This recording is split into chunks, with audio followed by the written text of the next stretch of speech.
The Haggadah tells us, based on the Pesukim in Parshas Bo, that the correct time for Sibur Yetzias Mitzrayim, to tell the story of the Exodus, is B'shah Matzah Umara Munachim Lefanecha.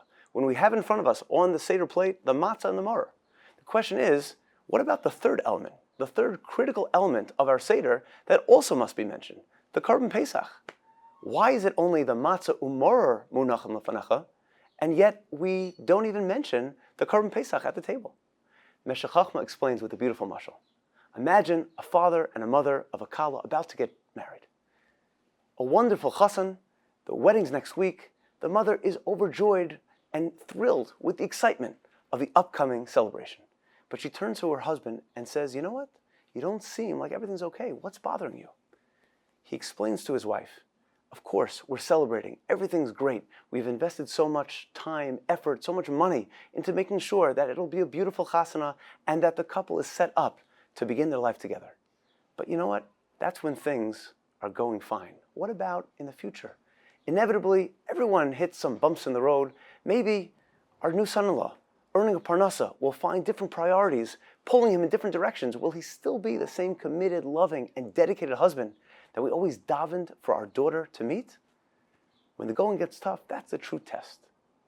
Likewise, HaKadosh Baruch Hu says, I took you out of Mitzrayim on the wings of eagles with miracles, nisim and neflos, that made it very clear to Egypt and the entire world that the Jewish people are my chosen nation.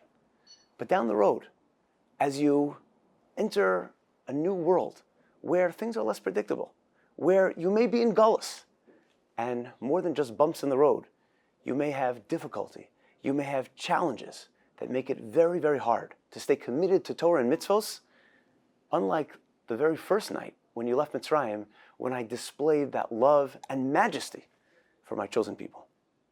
To that HaKadosh Baruch Hu says, Bavur zeh, for this moment, when it is maror and matzah alone, munachim lefanecha, no Pesach, no Korban Pesach as you enjoyed on the night you left Mitzrayim, when it is only matzah umoror munachim lefanecha, the bitter herbs and the uncomfortable taste of the matzah, the bread of slavery, of poor people. Bavur zeh, if you can still stay committed, if you can still stay attached to Torah and mitzvos at those moments, even in a long gullus, then I know that the relationship that you have forged with me and I have forged with you will indeed be everlasting and everything that we both dreamed of. Throughout the generations, b'chol dor v'dor, Klal Yisrael rises to this occasion. And no matter what we face, we stay close and we stay committed to the Torah and mitzvos.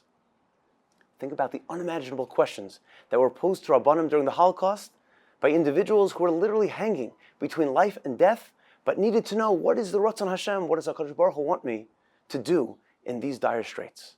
And even as recent as the war in Gaza, the questions that the Rabbanim in Eretz Yisrael answered from Chayalim who stood on the front lines, never knowing what tomorrow would bring, and yet were insistent to fulfill the law of the Torah under all circumstances to the best of their abilities. With that, at the Seder night, we celebrate not only what occurred thousands of years ago and brought us to this great status of being Hashem's treasured nation, but it also demonstrates HaKadosh Baruch Hu. Look how we have been unwavering in our commitment since day one. And with that commitment, we will continue in this gullus when it's only matzah maror, and come to the time that you grant us the Korban Pesach, B'Yerushalayim Ir HaKodesh, with the coming of Mashiach and the fulfillment of every single mitzvah of the Seder night, not only the ones of Gullus, but the ones of Geula as well.